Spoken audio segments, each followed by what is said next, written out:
All right, in this section 4.4, the shape of a graph, we learn a little bit more about the curvature of a graph, and we learn about this concept of concavity, which is our first definition of two things, concave up and concave down.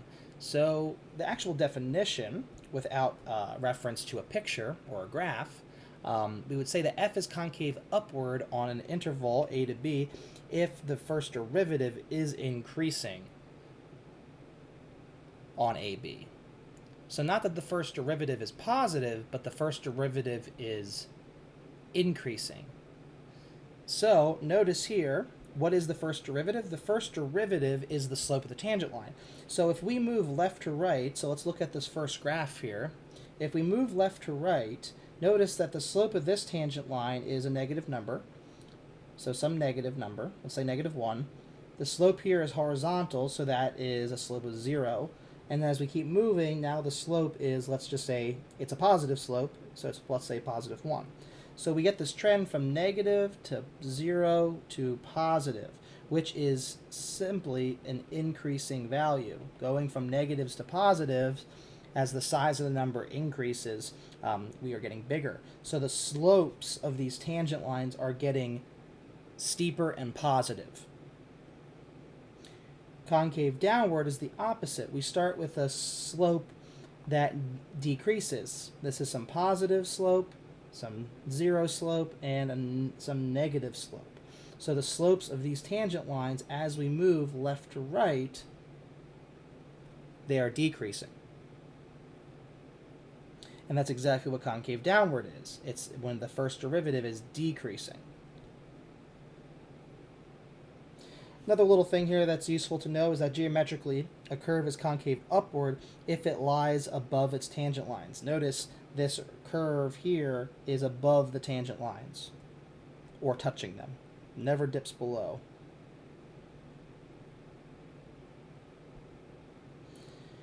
So, related to this is this test for concavity. Remember that a function g is increasing if g prime is positive.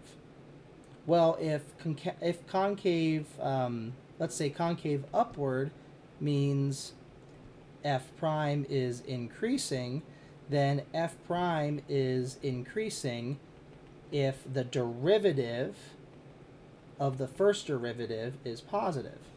Well, the derivative of the derivative is the second derivative. So concave upward happens precisely when the first derivative is greater than 0. A function f prime is decreasing if its derivative, f double prime, is negative. So this is exactly where we get this test for concavity. Very much like increasing, decreasing, but it's applied to the second derivative. So applying for the test for concavity, just how do we use this theorem down here? Essentially, step 1, calculate the second derivative. Step 2 is to draw a sine graph, or excuse me, step 2 is to determine where the second derivative equals 0 or d and e. These are not critical points. If you want to call them something, we sometimes call these transition points. So essentially, step 2 is to find the transition points. Points at which the second derivative equals 0 or does not exist. Once you have all the information, much like we've been doing in the previous section, we're going to create a sine graph by drawing a number line, but in this time we're going to label it f double prime instead of labeling it as f prime, which we did for increasing, decreasing.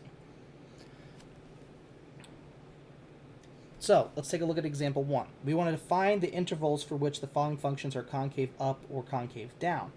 So to do this, we'll follow the above procedure in remark 1. We're going to calculate the second derivative. Well, we can't do that until we calculate the first derivative, so we'll first calculate the first derivative. Next, we'll calculate the second derivative. And then from there, we want to check and see, does this function not exist? No, it exists. It's a polynomial. So we just want to check and see when this second derivative equals 0. This happens if and only if x is equal to 0. So on the sine graph that we'll draw for the second derivative, we're only going to label the one transition point we found. And how we found it? Well, we found it because the second derivative is 0 at that location. So now, just like we've been doing, we're going to take sample points. So we'll do the second derivative at a point to the left of 0, and the second derivative at a point to the right of 0. Since the second derivative is just 6x, the only way 6x is negative is if x is negative. The only way 6x is positive is if x is positive. So this immediately shows us we have negative, positive. So we can conclude that the original function f is concave up on the interval 0 to infinity,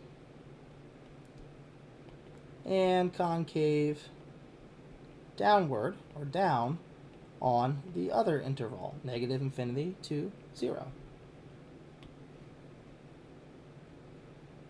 Example 1, part B, just a different function.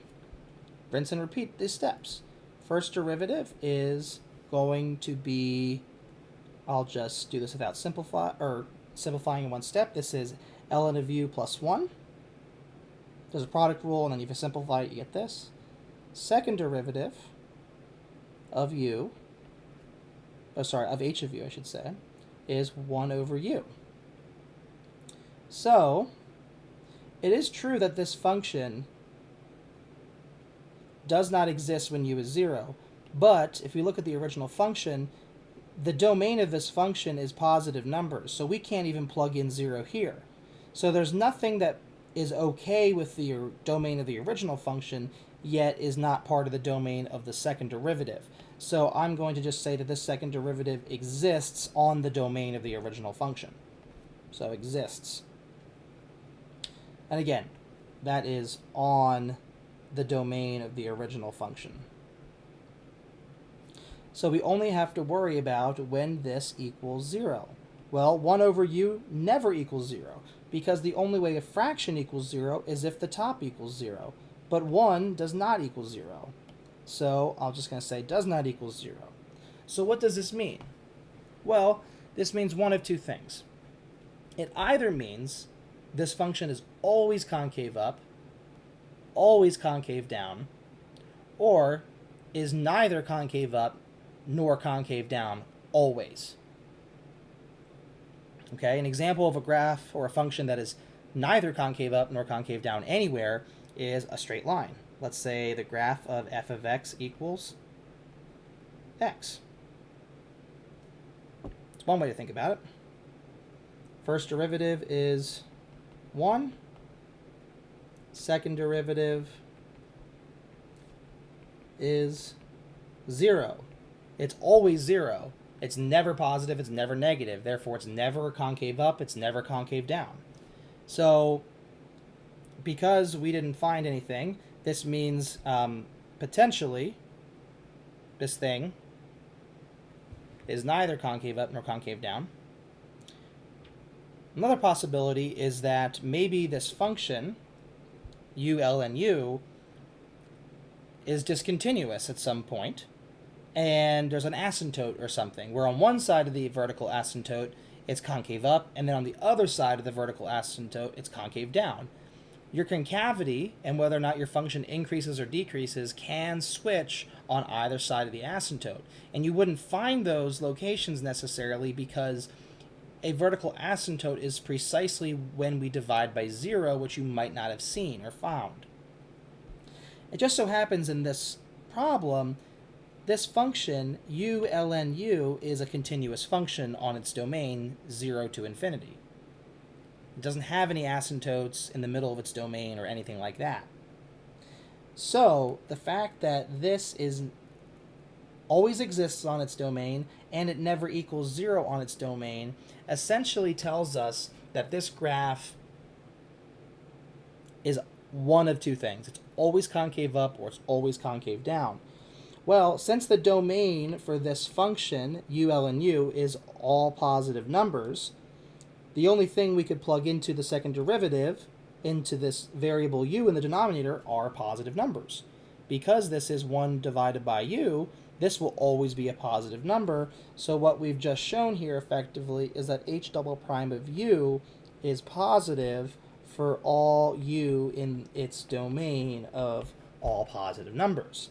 So essentially, we don't even have to draw a sign graph. This means